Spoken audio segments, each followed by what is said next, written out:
இன்றைக்கி நம்ம டேஸ்டியான சேம் டைம் ஹெல்த்தியான புதினா சாதம் எப்படி செய்கிறதுன்னு பார்க்கலாம் வாங்க.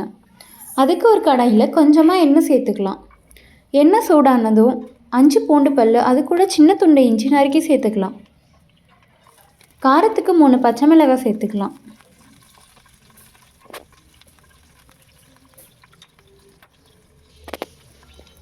இது எல்லாம் வதங்கினதும் இது கூட 2 மீடியம் சைஸ் வெங்காயம் ஸ்லைஸ் பண்ணி சேர்த்துக்கலாம்.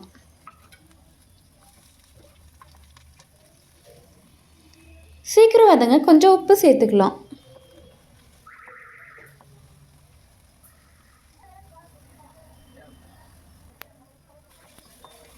வெங்காயம் வதங்கினதும் இது கூட 1 கப் புதினா இலை நல்லா கழுவிட்டு சேர்த்து ஒரு 30 செகண்ட்ஸ் புதினா இலையை நல்லா வதக்கிக்கலாம்.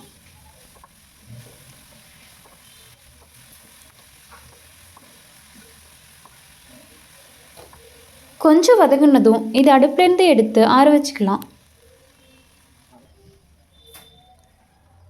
ஆறினதும் அதை ஒரு மிக்ஸி ஜாருக்கு ட்ரான்ஸ்ஃபர் பண்ணி ஃபைன் பேஸ்ட்டாக அரைச்சி எடுத்துக்கலாம்.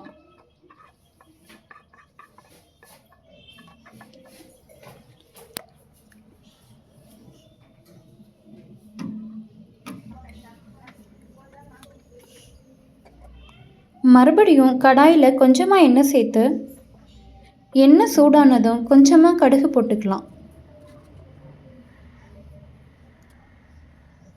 கடுகு பொரிஞ்சு வரும்போது அது கூட கொஞ்சம் உளுந்த பருப்பும் கொஞ்சம் கடலைப்பருப்பும் சேர்த்துக்கலாம்.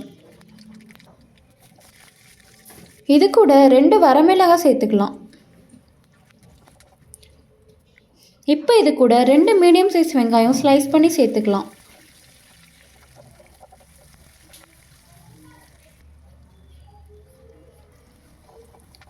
வெங்காயம் கொஞ்சம் வெந்ததும் இது கூட நம்ம பேஸ்ட் பண்ணி வச்ச புதினாவை சேர்த்துக்கலாம்.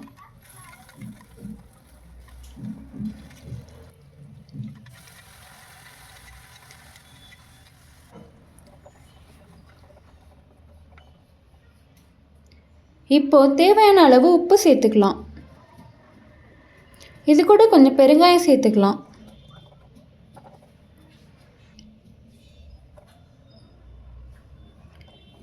இப்போ கொஞ்சம் கொதிச்சு வந்ததும் இது கூட 2 கப் ரைஸ் சேர்த்துக்கலாம். இப்போ ஜென்டிலாக மிக்ஸ் கொடுக்கலாம்.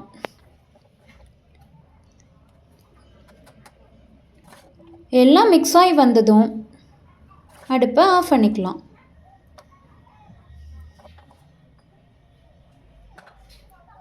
அவ்வளோதாங்க, நம்ம டேஸ்டான புதினா சாதம் ரெடி.